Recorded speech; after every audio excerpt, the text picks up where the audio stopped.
Je me présente, je suis Léonard Regnault, armateur de 7 bateaux de pêche côtière et également président du comité régional de pêche et des élevages marins de Guyane. Un peu plus en détail, je suis président de la commission d'hommes au comité national de pêche et vice-président également du CCRUP, qui est le conseil consultatif des régions ultrapériphériques européennes. Alors, une rapide présentation du contexte économique de la filière pêche dans notre département. Je vais partir sur une date importante. 2019, c'est le début de la crise. Fin 2019, c'est le début de la crise qui a perduré jusqu'à ce jour. Donc, je vais prendre 2019 comme référence.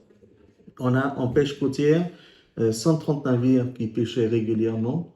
Et on est quand même, malgré tout, resté aujourd'hui, même si de 2019 à ce jour, on est resté troisième secteur économique. À l'époque, en 2019, on avait une production d'environ 3500 tonnes de poissons blancs par an, avec 130 navires, et cela engendrait environ 3500 emplois directs et indirects liés aux activités de la pêche.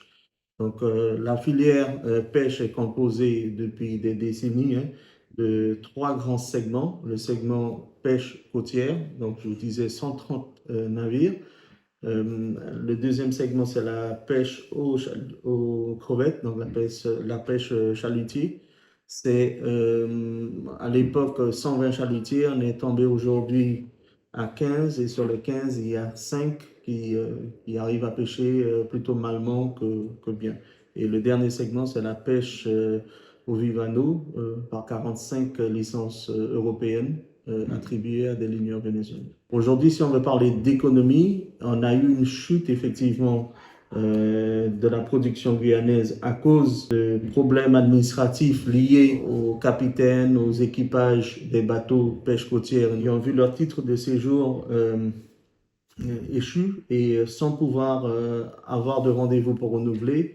Du coup, plus de la moitié du personnel est resté sur les bancs, ne pouvant plus travailler en mer parce qu'ils sont passés de situation régulière à situation irrégulière. Donc la filière a dégringolé en termes de production. En 2023, on a à peu près 26 navires qui pêchent légalement et sur un potentiel de 130. Je suis certain qu'au travers des vidéos que vous allez faire circuler, tout le monde sera informé du type de bateau que nous avons en Guyane. Sur les 130 navires de pêche côtière, on a une grande majorité, aux alentours de 95 à 98%, qui sont des coques en bois, construits de manière traditionnelle, artisanale, avec des planches de bois connues dans la région. Donc, soit du cèdre, soit du grignon, car c'est du bois local. Donc, ces bateaux-là permettent aujourd'hui d'aller à moindre coût, aller pouvoir puiser dans notre ressource, dans notre garde-manger. Mais malheureusement, pour pouvoir faire partir un bateau, il faut des conditions ou des infrastructures portuaires. Vous avez pu visiter le village chinois où il n'y a quasiment aucune infrastructure portuaire dédiée. On y travaille, mais les conditions actuelles méritent quand même une bonne réflexion politique. Et nous, on pousse au comité de pêche pour créer de manière provisoire des moyens de travail qui pourront permettre de respecter les normes européennes. Je rappelle que 50% de la production guyanaise est débarquée au village chinois dans des conditions inhumaines. Il n'y a pas d'eau, il n'y a pas de point de débarquement, il n'y a pas d'électricité, il n'y a pas de toilette, il n'y a pas de douche, il n'y a rien du tout. Où est le respect de l'homme? Où est l'humain, le côté humain? Moi, il faut absolument que ça change. Tu as vu les conditions on fait débarquement ici. On fait débarquement ici. Alors aujourd'hui, comment ça se passe? Une fois que le bateau revient à quai, sur des piquets qu'on a plantés dans la vase et on a fait avec les moyens du bord et sur investissement personnel de chaque armement, on a piqué des poteaux et on a fait installer une espèce de plateforme en bois où le bateau vient accoster. Et là, à marée haute, la plupart du temps, en tout cas certains le font à marée haute parce que le poisson souffre, moins parce il faut le jeter environ, jeter, je dis bien le jeter du bateau, de la cale du bateau jusque sur le ponton qui est parfois à 2,53 m. Donc le bateau fait une espèce de courbe et parfois un poisson ne peut pas souffrir avec des coups.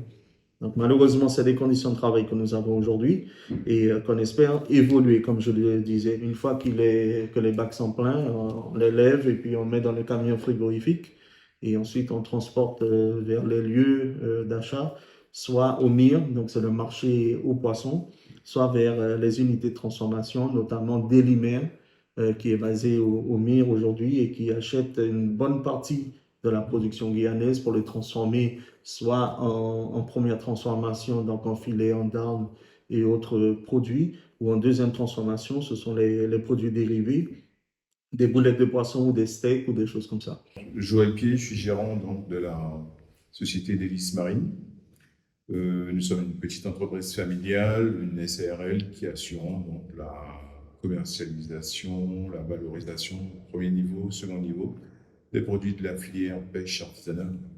Alors nous n'avons pas de flotte au sein de l'entreprise, donc nous travaillons nous nous approvisionnons auprès donc d'une quinzaine de producteurs locaux, donc et donc nous prenons l'essentiel de ce que nous trouvons sur le marché. Donc l'idée c'est d'avoir une gamme la plus élargie possible à offrir à la clientèle. Dans notre dynamique économique, nous sommes accrochés à deux objectifs. Le premier, c'est de faire en sorte que nous puissions mettre à la disposition de la clientèle locale tous les produits qui sont issus du terroir et qui font en fait l'identité culinaire locale à base de poissons. Par exemple, les boulettes créoles. C'est des mets qu'on ne retrouve pas sur le marché commercial, mais il n'y a pas une rencontre, une activité festive s'il n'y a pas de boulettes à consommer. Et à ce moment-là, on les prépare pour l'occasion. Donc l'idée, c'est de pouvoir restituer tous ces produits-là, de les mettre à disposition. Le deuxième objet, dans notre gamme de produits, nous considérons que nous consommons trop sucré pour ce qui est des petits déjeuners, qu'il fallait un peu changer la donne.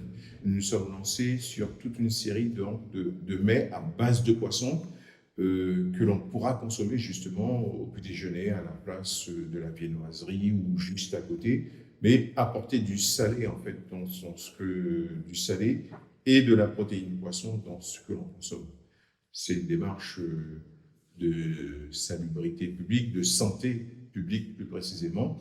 L'idée, c'est de mieux consommer tout en alliant les questions de santé au plaisir que l'on peut trouver au travers des produits que nous faisons. Ça n'est pas une mince affaire et les contraintes, vous imaginez, sont nombreuses. La première contrainte, c'est que sur des produits comme ça, c'est qu'on est sur un petit marché.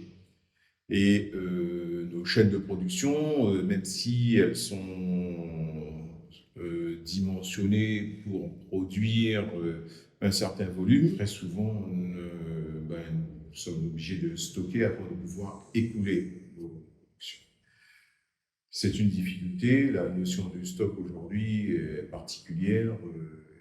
Pour être extrêmement rentable, il faut stocker le moins. Et donc, nous, la contrainte du marché nous impose à stocker quand on produit ou à produire, en fait, en essayant donc de limiter nos durées de production pour épouser la capacité d'absorption du marché.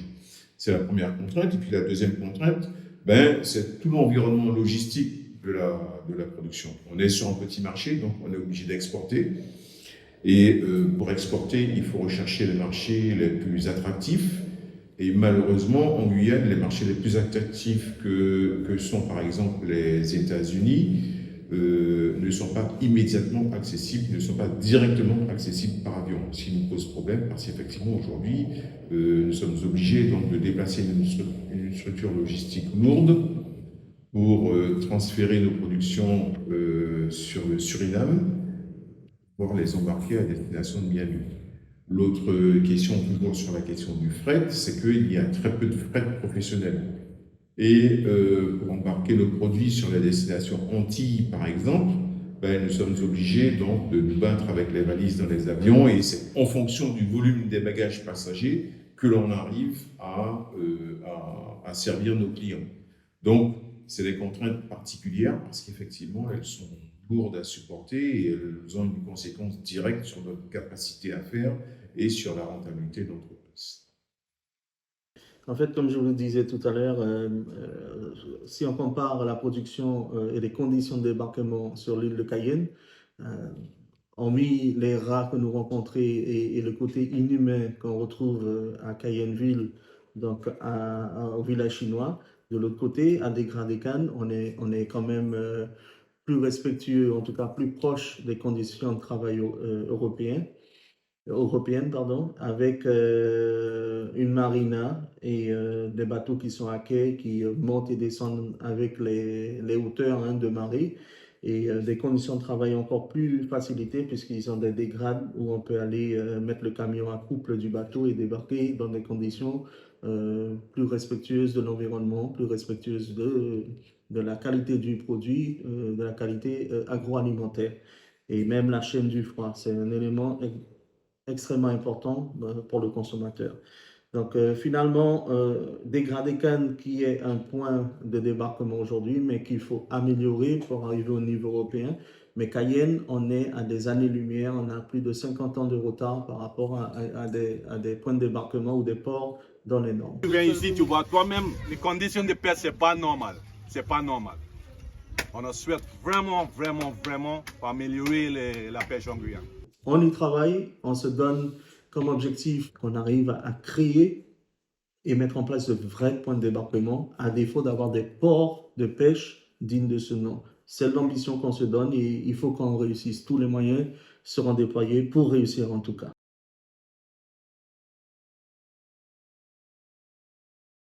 Aujourd'hui, en 2023, et moi-même personnellement, après une expérience de plus de 16 ans dans la filière pêche guyanaise, et connaissant notre filière qui a existé depuis les années 60 jusqu'à ce jour, avec beaucoup de péripéties, un pêcheur ne peut pas envisager sa carrière, en tout cas son activité autour de la production sans prendre en considération son milieu naturel. Historiquement, la pêche n'a pas l'habitude de collaborer avec le monde scientifique. Après, dans le monde scientifique, il y a quand même plusieurs choses qui intéressent la pêche. Il y a la science des pêches, évidemment. Donc là, c'est dans son fondement que la collaboration s'est créée. Après, il y a la science du savoir, c'est-à-dire acquérir de la donnée et des connaissances sur le milieu marin, sur les espèces, sur l'habitat, etc. Ça, c'est effectivement un monde complètement à part de celui de la pêche. On appelle ça la biologie marine. Et après, il y a la science de la conservation. Et c'est particulièrement avec la science de la conservation qu'on a un problème de collaboration souvent avec la pêche, puisque la science de la conservation est d'abord née pour la biologie terrestre. Et les principes scientifiques de la conservation ont après été calqués sur le milieu marin. Or, dans le milieu marin, qui fait de la conservation concrètement sur le terrain? Les pêcheurs. Et donc, c'est là que se pose la question de la collaboration et que l'historique a toute son importance, puisqu'il y a des endroits où la confrontation des deux mondes s'est très mal passée. Et ça a créé des contextes de conflit qui ont fait qu'après, la collaboration était d'autant plus difficile. Alors qu'il y a des endroits où les pêcheurs sont plutôt partis avec un état d'esprit d'ouverture et à dire, en fait, on a besoin de cette science de la conservation pour mieux gérer notre ressource et pour mieux gérer le milieu marin. Et donc là, la collaboration peut se mettre en place et avancer.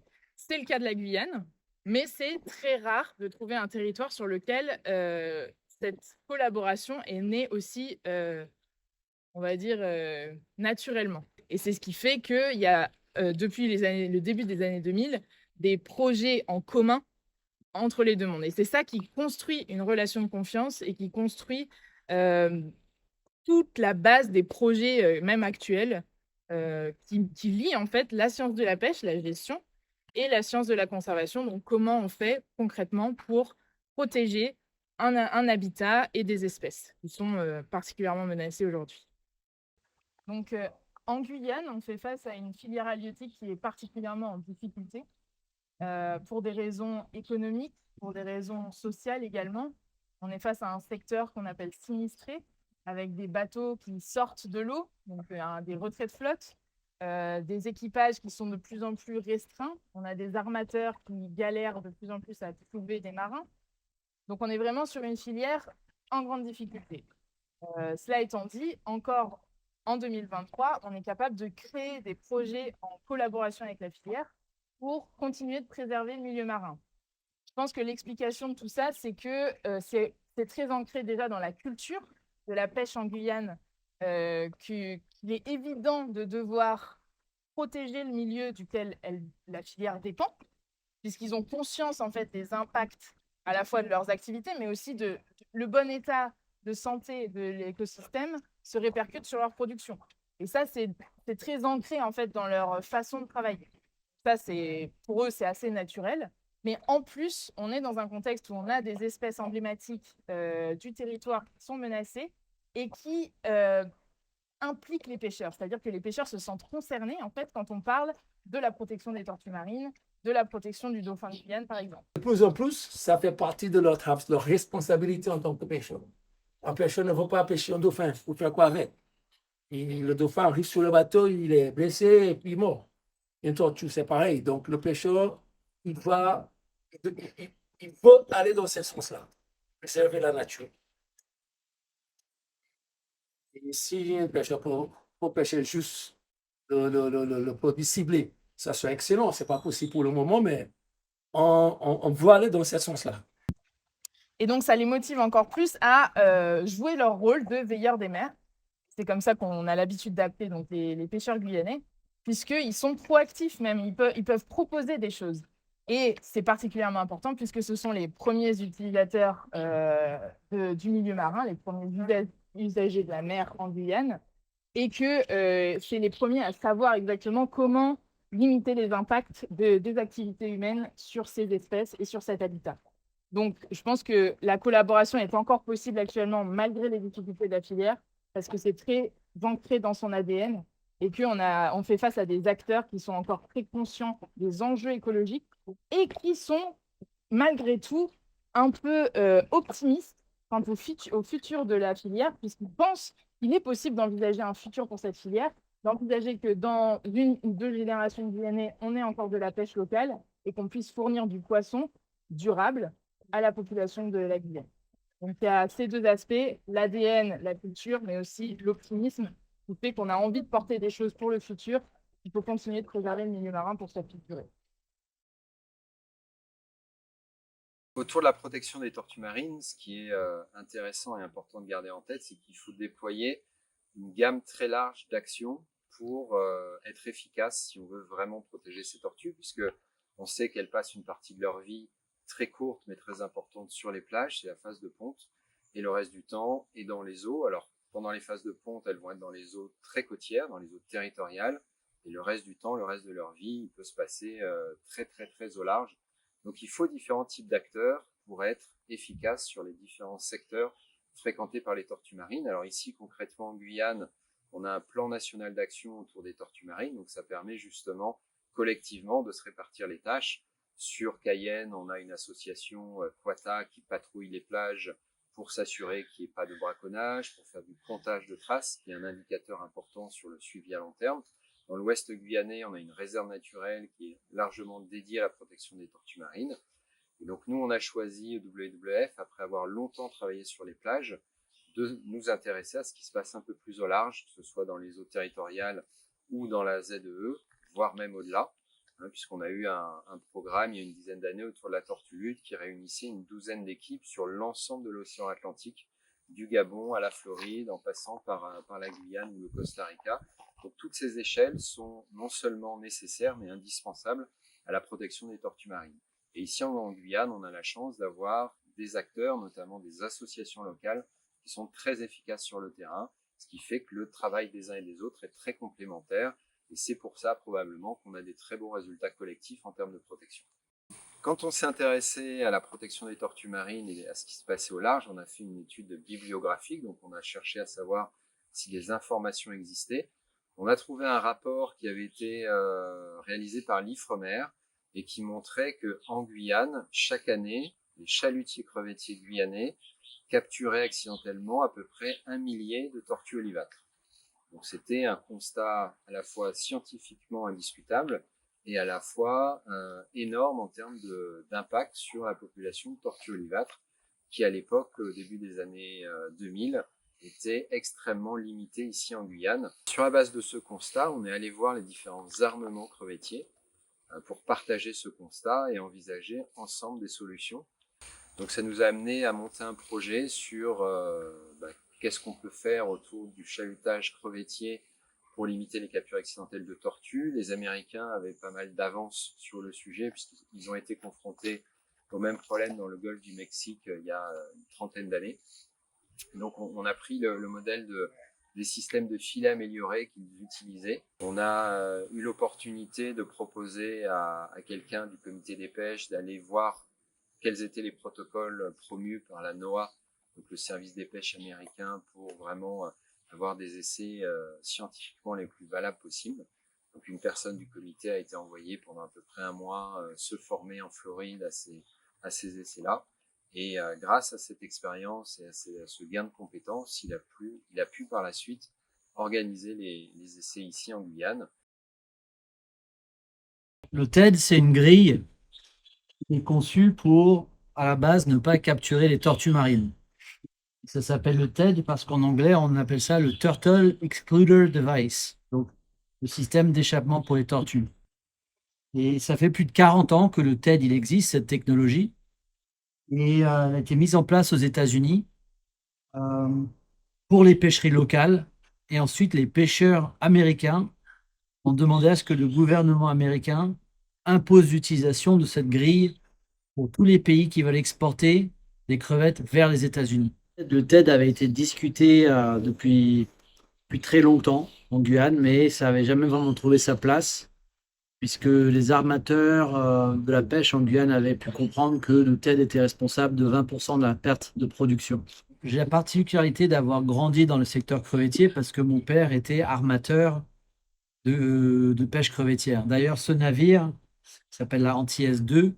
Il a été construit par mon père en 1996. Et quand j'avais 18 ans, la première campagne que j'ai faite en mer était sur ce navire avec le capitaine Rommel Todd. Lors de ce premier voyage en mer que j'ai fait, qui a duré 32 jours, on a pu capturer des rejets, des raies, des requins aussi, parce qu'on n'utilisait pas de TED. Mais aussi, j'avais vu qu'on avait capturé 3 différentes espèces de tortues. Une tortue olivâtre, une tortue imbriquée et une tortue luth. On peut vous dire qu'une tortue luth sur le pont arrière d'un bateau comme ça, c'est très impressionnant. Ce genre d'animal n'a rien à faire sur le pont arrière d'un bateau. Du coup, je me suis dit à partir de ce moment-là qu'il y avait quand même certainement quelque chose à faire et que peut-être que l'histoire des 20% de pertes qui étaient attribuées au TED par les industriels, peut-être qu'il y avait moyen d'améliorer ça. Donc le comité des pêches a embauché un agent, donc moi, pour aller en mer avec les capitaines et voir si le dispositif TED était compatible avec la pêcherie crevettière. D'ailleurs, on avait trouvé qu'on pourrait peut-être faire encore mieux en concevant un autre type de TED qui s'appelle le T-TED pour Trash et Turtle Excluder Device. C'est parce que ça réduit encore plus les rejets de trash, les rejets de poissons, les requins, les raies, les thasards, les carangues. Pourquoi? Parce qu'au lieu d'avoir 10 cm d'espacement entre les barreaux, il y a seulement 5 cm d'espacement entre les barreaux. Il est parti en mer avec les pêcheurs, ils ont montré qu'ils ne perdent pas beaucoup. Mettre en tête, tu évites certains animaux, les prises auxiliaires ont diminué par disons 30, 40 ou 5, je ne sais pas trop combien. Mais en effet, ils ont diminué les prises auxiliaires, surtout les grosses mammifères comme les raies, les tortues, tout ça. Et ça va dans le sens de préserver la nature, quoi. Et le marin, ça l'intéresse. À partir de 2010, le dispositif a été adopté en Guyane. Il y a eu une délibération du comité des pêches qui l'a rendu obligatoire localement, mais pas à une échelle nationale. Et c'est seulement 10 ans plus tard, en 2021, que la préfecture a passé un arrêté préfectoral définissant comment est-ce qu'on utilise un TED en Guyane. Alors personnellement, je pense que certains des facteurs qui ont contribué au succès du programme TED en Guyane viennent des choix d'implémentation qu'on a faits. C'est-à-dire qu'on n'a jamais imposé, on n'a jamais fait peur, on a toujours laissé le choix ouvert au capitaine de suivre ou de ne pas suivre. On a été transparent dans les résultats. Quand il y avait de la perte, on a montré de la perte. Quand il y avait des gains, on a montré des gains. On a fait des évaluations pour voir combien de tortues ont été épargnées par l'utilisation du TED à partir de 2010. Et on était à plusieurs centaines de tortues épargnées. Et en local, le succès du projet a fait que les pêcheurs ont commencé à se dire que c'était possible de travailler sur d'autres pêcheries, et dont celle de la pêche côtière avec les filets maillants dérivants. Aujourd'hui, ça fait plusieurs années qu'on mène des projets de sélectivité avec beaucoup de succès sur la pêche côtière, et qu'on a même des projets de zonage, de fermeture volontaire de grosses zones de pêche par les pêcheurs, décidées par les pêcheurs, basées sur les données qui sont fournies par les ONG comme Quata et les instituts scientifiques comme le CNRS.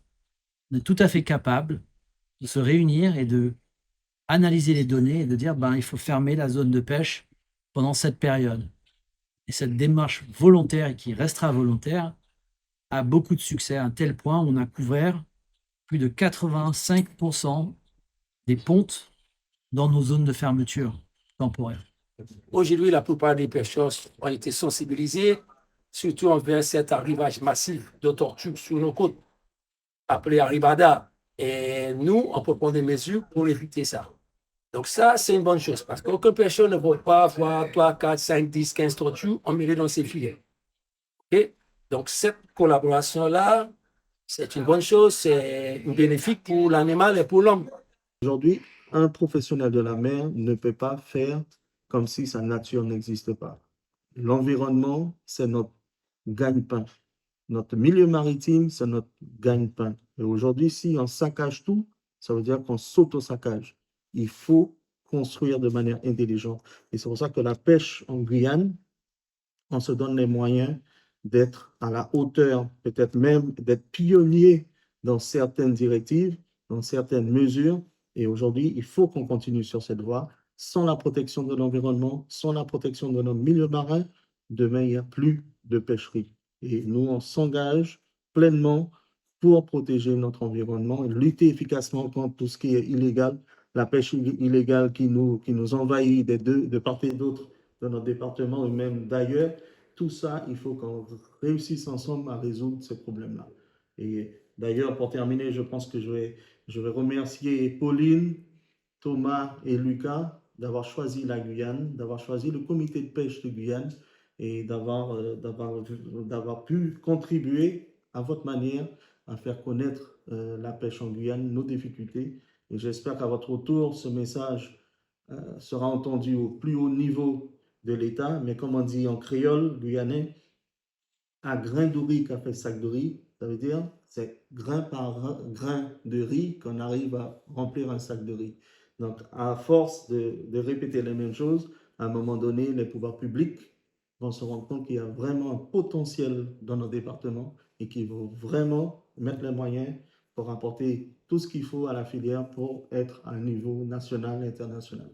En tout cas, je voudrais remercier la ville de Montpellier, le service jeunesse de la ville de Montpellier, le département de l'Hérault et la ville Médaison pour avoir contribué en sponsorisant, en donnant les moyens qu'il faut aux 3 jeunes très dynamiques d'être venus en Guyane, et ainsi que les partenaires locaux, les collègues professionnels de la mer, les usiniers, tous ceux qui ont su accueillir ces 3 jeunes dans notre département.